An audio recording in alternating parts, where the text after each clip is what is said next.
you that this is what the native soil looks like here when it's untouched. It is completely dry, super sandy and clayey, more clay I would say. And here's the part that I just dug up. It's completely just like clay and sand. And over here, it's tough as a rock almost. It gives, but you have to work at it. So in order to try to get a hole that is 2 feet deep, you have to shave away at it. So, and if you do this, up here it's a little bit, up here it gives because I had a bit of leaves here, leaf mulch, but down here it's completely dry. There's not much. I can shave away at it. And so basically, this is the area that this half of the yard we place the chickens and the rabbits. And unfortunately, we've never brought the chicken run over to this area because of this big tree that we have in this corner. So we're not able to move the chicken coop all the way over here. So we don't get the benefit of their scratching and kicking things around and pecking and adding fertilizer to this area. So essentially I need to get more mulch for this part of the yard, but because of the lockdown, the city's not doing as many things that they usually offer. So I just bring in leaf mulch and stuff as I get it. So over here I have a whole section of the squash and the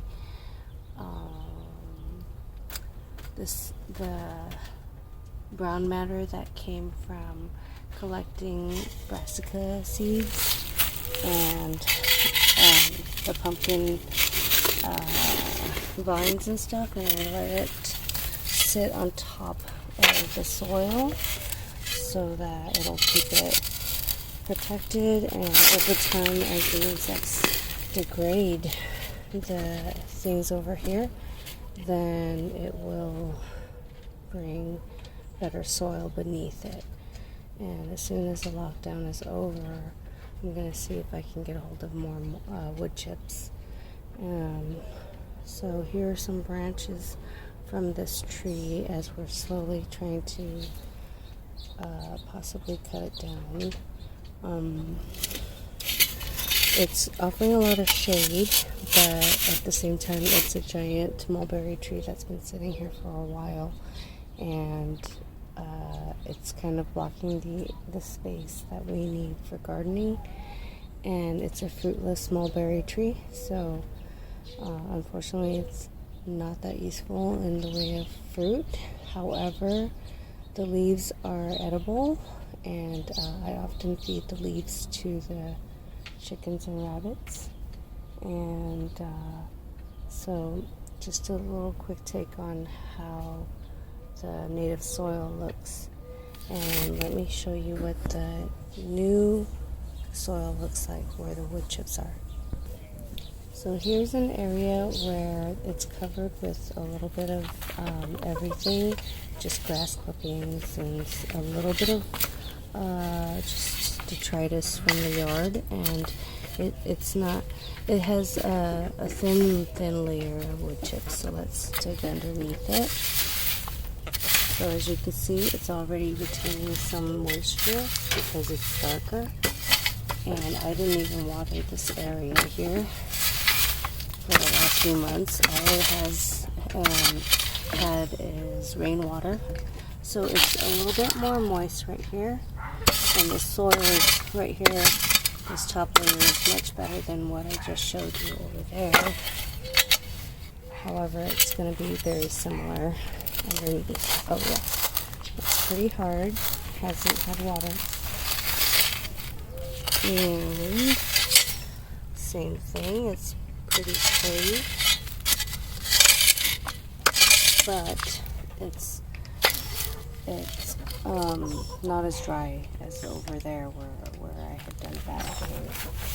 And let's cover it back up because nature likes to the microbiome likes the way that it was here. So let's go over to the other area where the wood chips have been for over a year. So here is the area where I plant all my plants, the other half of the garden, and as you can see, all of the beautiful food that I'm growing between squashes, amaranth, basil, let's see, what is that, kale, there's a shinseki pear, over there's a cherry moya, sunchokes behind it, sunflowers there for pollinators, my dahlia, some goji that's trellised up, that way back there I've got more kale, some berry canes, hibiscus, and chili peppers, pomegranate, Bejoa,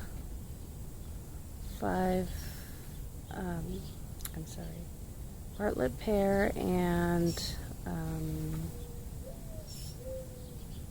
apricot, the 5-in-1 apple, cosmos, some kind of melon, tulsi, longan, Malabar spinach, a new tiny citrus tree from seed, just various things. So let me show you. Let me pan back over. This is the soil where I keep enriching it. It's had wood chips here for almost 2 years, and I brought in a thick layer, probably 8 inches of this, and look, it's retained the moisture. We had over 80 degrees of heat yesterday, and it's still moist, and it's full of life. Let me dig over here where my basil isn't. Whenever I have the chance, I'll keep adding. Like first I added the mulch, about like 6 to 8 inches of mulch, wood chips, and then in the fall I added 98 bags of leaves here, all throughout. So imagine that clay area if it didn't have any leaf mulch there. So it had some, so the top layer wasn't terrible. I mean, but deep below it wasn't. So the point of having wood chips and leaf mulch and things like that is to cover the ground so that weed seeds don't grow in that area. And secondly, it retains the moisture. So it is definitely retaining the moisture. Look at how dark that soil is. And the top layer is like really dry. So that is what it looks like beneath, and just a lot of life. You don't see it now, but since the fig eater beetles have already metamorphized to their beetle form rather than their grub form, we won't see too many fig eater beetle larvae and the crawly backs. So let me just cover it again, and I mean, you can see the moisture right there. So I just cover it right back, and it's so soft compared to the really, really hard soil over there. And I just keep, not only do I use the collected rainwater here, and not only does it rain here and soak up the rain, but in the spring and summer, actually in the spring I'm still using the harvested rainwater in the cisterns and the barrels, and I just water my plants with those, and practically only in the summer and fall, once I've run out of the collected rainwater, do I use the water from the tap. So so everything grows like really, really well. I mean, here's an example. I have a humongous, it is the size of a peach, the passion fruit, and I have so many in there. There's one hidden away, another one right next to it hidden away, and they just, over time, since we only recently got the cisterns in the last year, and we were only able to use it for the first time this winter, so over time we're going to definitely have the soil improve. And in the other area we're going to add some mulch and hopefully some wood chips, and hopefully it will be much better soil. And here is our friendly neighborhood carpenter bee.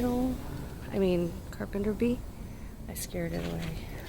It really loves this scarlet runner bean, and I definitely will grow it next year, just to pollinate, just as to bring in the pollinators, because so far from what I've seen, there aren't too many beans from this trellis.